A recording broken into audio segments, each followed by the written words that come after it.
When's the last time I made a top 5 list for this? March of last year? I think it's long due for an update. Today we're going to be listing the top 5 DPS units in Dissidia Opera Omnia Global as of July 2023. Quick disclaimer, by the way, this is going to be assuming that the mysterious intersecting wheels will be Sephiroth's intersecting wheels. With that being said, let's get started. Number 5, I have Rex. Rex, I have raved about this guy many times before, hence why he's on this list. He's a fantastic DPS unit. What makes Rex deal some of the best damage in the game is the fact that his preemptive attack can trigger twice with his BT active. Every preemptive attack does 4 split HP dumps. Double that, you get 8 split HP dumps every single time before Rex even attacks. But also to mention, he has a really broken FR. Very easy to attain, and it's also great in the offensive side and the defensive side. In some ways, he's the best of both worlds. And if we're talking pure HP attacks, pure numbers, Rex matches up with the rest of the units I'm going to list, if not more at times. However, there's a reason why I only put him at number 5. The reason being is because his BT effect only lasts 6 turns. No matter how slow you are, even if Rex isn't a fast attacker, you only have a very short space to where you can deal Rex's damage. And the entire reason why Rex is on this list to begin with is because of that double preemptive attack from his BT. No matter how much damage he does, the fact that it's so short puts him in the last spot, unfortunately. I still think he's amazing though. On the number 4, I have Arenaia. Arenaia hasn't come out yet, and again, this is assuming that she is going to be the banner that comes out during the intersecting wheels. Let me tell you a little something about Arenaia. She is a beast. She is a fantastic breaker. She's a fantastic launcher with her BT. And great thing about her launch is her BT also provides her a ridiculous follow-up attack. It does the same amount of damage as Sid Rayne's BT follow-up. Here's what makes Arenaia special though. As opposed to Sid Rayne's, who has the same follow-up as her by the way, only lasting 6 turns for a BT effect, Arenaia has 10. You're gonna have much more room, much more leeway using her than you would with Sid Rayne's, even if she moves faster. She is a monster, she is a beast, she is an independent woman who ain't need no man! If that wasn't enough, if her BT and her FR are both active, she has a massive party HP cap up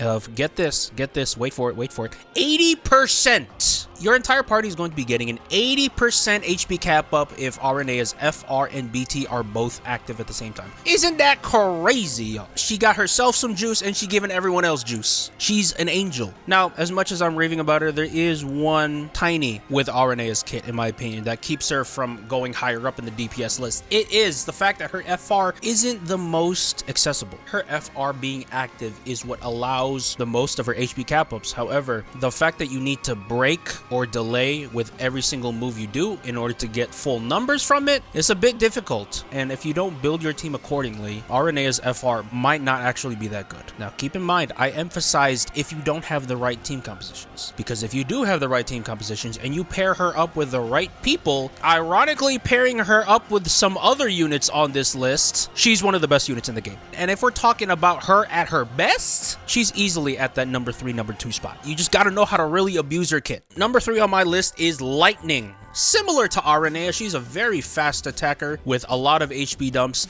and a very long BT effect. Similarly to Arenaia, she also has a very high HP cap up. Not quite as big as Arenaia's, but it is still very plentiful. Her allies will be getting a plus 60 HP cap up. For herself is crazy. She gives herself a 110% HP cap up. Her on-turn damage is tremendously better than before. EX now deals 12 HP attacks at a time. Keep in mind, her EX fills a lot, and you're going to be using it quite often during the fight. What makes it even better is with her BT effect, her EX gauge fills every single time that she breaks. That includes her EX. So theoretically speaking, you could spam her EX throughout the entirety of her BT effect. That's 12 HP attacks with 110% HP cap up for herself. Every single attack. Your mind is blown yet?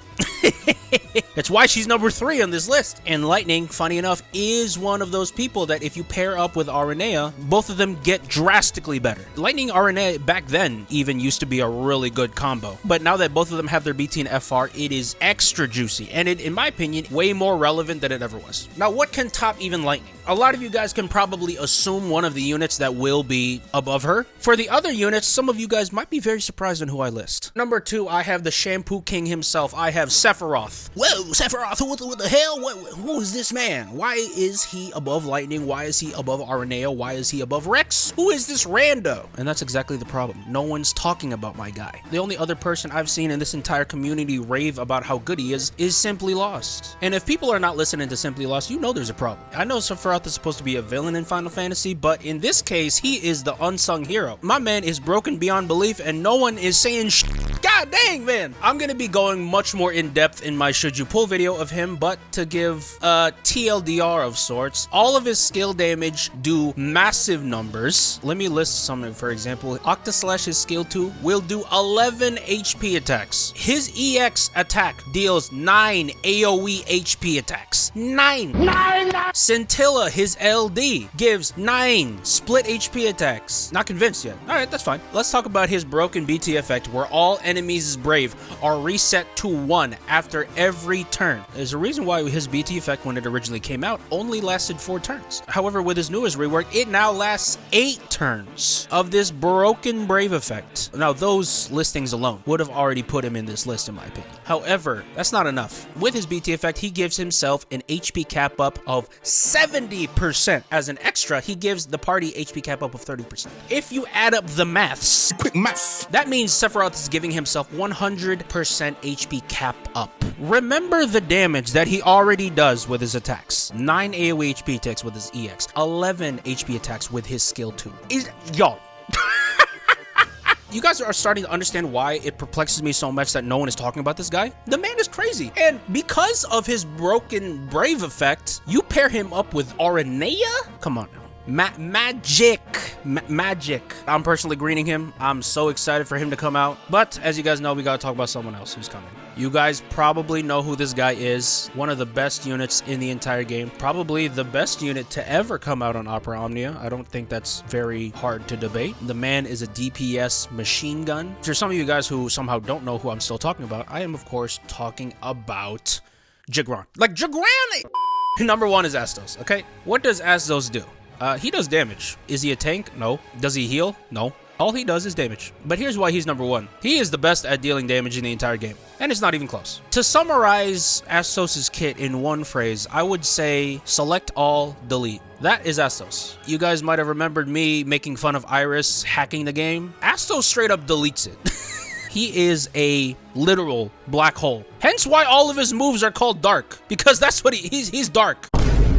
He's a dark hole. Hey, yo, what the fuck? He probably might be the best to ever do it in this game. The Michael Jordan of Opera Omnia, the Wayne Gretzky of Opera Omnia. Like, the man is damage god. It's crazy. Anyways, that is my list. Let me know what you guys think in the comments below. Thank you guys so much for watching. I'll see you guys next time. Bye!